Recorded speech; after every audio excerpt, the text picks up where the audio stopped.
ఎవరు గెలిచే అవకాశం ఉంది? రఘునందనరావు పూర్తి మెజార్టీతో గెలుస్తాడు. ఛాన్సెస్ వెంకటరామరెడ్డి ఎవరో జనాలకు తెలుసు, దొంగన కొడుకు కలెక్టర్ ఉండి ఇక్కడ ప్రజలందరికీ అన్యాయం చేసి ఈ నీలం మొదలంటే కూడా ఎవరు కూడా ఇక్కడ లోకల్ ఎదురదు. రఘునందనరావు లోకల్ లోడు, కార్యకర్తలకు అండగా ఉంటాడు, ఇక్కడ ప్రజలకు అండగా ఉంటాడు, ఏ కష్టం వచ్చినా ఆదుకుంటాడు. ఏదైనా ఇష్యూ ఉంటే ఇష్యూ రేజ్ చేసి కొట్లాడతారు కాబట్టి రఘునందనరావుని గెలిపించుకోవాలని ఇంకా జనాలు చూస్తారు. ఇక్కడ ఇప్పుడు మెదక్ అనగానే బీఆర్ఎస్ పార్టీకి పెట్టింది పేరు. ఇక్కడ గెలుపు అవకాశం ఎంత వరకు ఉన్నాయి? బీజేపీ పోయినసారి 3rd ప్లేస్ లో నిలిచింది, ఇప్పుడు గెలిచే అవకాశం ఉందా? మీరు కూడా చూస్తారు, బీఆర్ఎస్ అనేది ఆల్రెడీ కనుమరుగైపోయిన పార్టీ, మునిగిపోయే పడవ అది. ఆ మునిగిపోయే పడవలో అందరు ఉన్నంతా తొక్కేసి మునిగిపోయింది ఆ పడవ. ఆ పడవ బీఆర్ఎస్ కి ఇక్కడ అసలు ప్రాధాన్యత లేదు. హరీష్ రావుని కూడా పక్కకు పెట్టి జనాలు మన ఎలక్షన్లలో అందరూ తొక్కేసారు.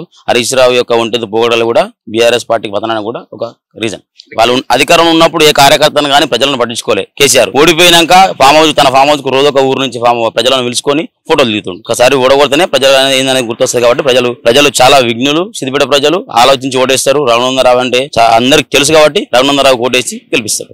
సెంట్రల్ లో ఎవరు ఉండాలి? మోడీ ఉండాలనా లేదా రాహుల్ గాంధీ ఉండాలా? రాహుల్ గాంధీ ఎవరైనా మనం ఇండియన్స్, మన ఇండియా వ్యక్తిగతం. మనం రాహుల్ గాంధీ ఎవరు వారసత్వంగా వచ్చినాడు కదా ఆయన ఎక్కడోడు. అది నేను చెప్పకుండా మీకు నాకన్నా ముందు మీకు తెలిసి ఉంటుంది. అలాంటి చాలా మంది సర్వేలు చేసి ఉంటారు కాబట్టి రాహుల్ గాంధీ మనోడు కాదు కాబట్టి మేము ఇండియా వాళ్ళము, మేము ఆ ఇండియా వ్యక్తులకే ఇస్తాం. రాహుల్ గాంధీ అనడానికి మేము ఓటేయరు, ఎవరు కూడా వేయరు. మర్చిపోయి కళ్ళ కూడా రాహుల్ గాంధీ ఓటేయరు. కాంగ్రెస్ పార్టీ ఆదరిస్తే మనం గెలిపించారు. ఏం చేశారు? 6 గ్యారెంటీలు ఒక గ్యారెంటీ అమలు చేసిరా? ఇచ్చిన హామీలు పక్కన పెట్టి కొత్త హామీలు ఇస్తారు. అదే కాంగ్రెస్ పార్టీ అభ్యర్థిని చూసుకుంటే నేను ఒక ముదిరాజ్ బిడ్డ చెప్తున్నా, ఆయన ముదిరాజ్ అని చెప్పేసి కుల రాజకీయాలు చేస్తుంది తప్ప మా ముదిరాజ్ సామాజిక వర్గానికి నీలం మదంటే చేసింది ఏది లేదు. ఆయన సొంతగా ఆయన లాభం కోసం 10 పార్టీలు మారిన ఇప్పటికి ఒక 3-4 నెలలనే 3 పార్టీలు మారి నీలం మదంటే. ఆ వ్యక్తిని పట్టుకొని తెచ్చి మీ ముదిరాజ్ సంఘం కాబట్టి మీరు ముదిరాజులు ఓట్లు వేయాలంటే మా ముదిరాజులు కూడా చాలా విఘ్నులే, గట్టులే, చెరువులో పోయి చేపలు పట్టి గలం వేసే రకాలు మా వాళ్ళు. కానీ నీలం మదం అంటేనే మాకు గలం వేనికి వస్తుంది తప్ప వాడు ఎవడు అనే సంగతి ఏందని అందరూ తెలుసు.